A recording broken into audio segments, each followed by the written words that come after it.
এশিয়ার দুই পরাশক্তি ভারত পাকিস্তানের মধ্যে চলছে উত্তপ্ত বাক্য বিনিময়। সম্প্রতি পাকিস্তানকে মানচিত্র থেকে মুছে ফেলার হুমকি দিয়েছিলেন ভারতের প্রতিরক্ষা মন্ত্রী রাজনাথ সিং। পাল্টা জবাবে পাকিস্তানের সেনাবাহিনীও ভারতকে মানচিত্র থেকে মুছে ফেলার হুমকি দেয়। দুই দেশের এমন পাল্টাপাল্টি হুমকিতে আবারও নতুন করে বাজতে শুরু করেছে যুদ্ধের দামামা। যুদ্ধের প্রস্তুতি হিসেবে ভারত তার প্রতিরক্ষা শক্তি মজবুত করতে এবার রাশিয়ার কাছ থেকে আরও 5টি S-400 ক্ষেপণাস্ত্র ব্যবস্থা কেনার পরিকল্পনা করছে। সোমবার হিন্দুস্তান টাইমসের এক প্রতিবেদনে বলা হয়, চলতি সপ্তাহে ভারতের শীর্ষ প্রতিরক্ষা কর্মকর্তারা রুশ প্রতিনিধিদের সঙ্গে বৈঠকে বসবেন।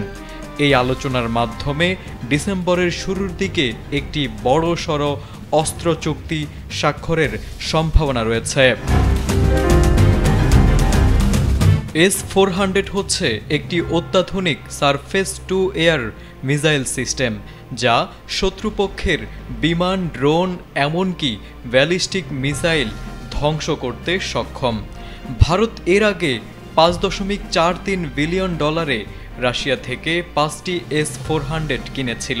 এর মধ্যে 3টি ইতোমধ্যে ভারতের হাতে এসেছে, বাকি দুটি 2026 সালের মধ্যে হাতে আসার কথা রয়েছে। গত মে মাসে পাকিস্তানের সঙ্গে সীমান্ত উত্তেজনার সময় এই ক্ষেপণাস্ত্র সিস্টেম ভারতীয় সামরিক ঘাঁটি ও স্থাপনা সুরক্ষায় গুরুত্বপূর্ণ ভূমিকা রেখেছিল। তখন প্রধানমন্ত্রী নরেন্দ্র মোদি এই প্রযুক্তিকে ভারতের নিরাপত্তার শক্তিশালী ঢাল হিসেবে আখ্যা দিয়েছেন। একদিকে উত্তপ্ত বাক্য বিনিময়, অন্যদিকে সরাসরি অস্ত্র কেনা, সবই ইঙ্গিত দিচ্ছে এক অশান্ত ভবিষ্যতের দিকে।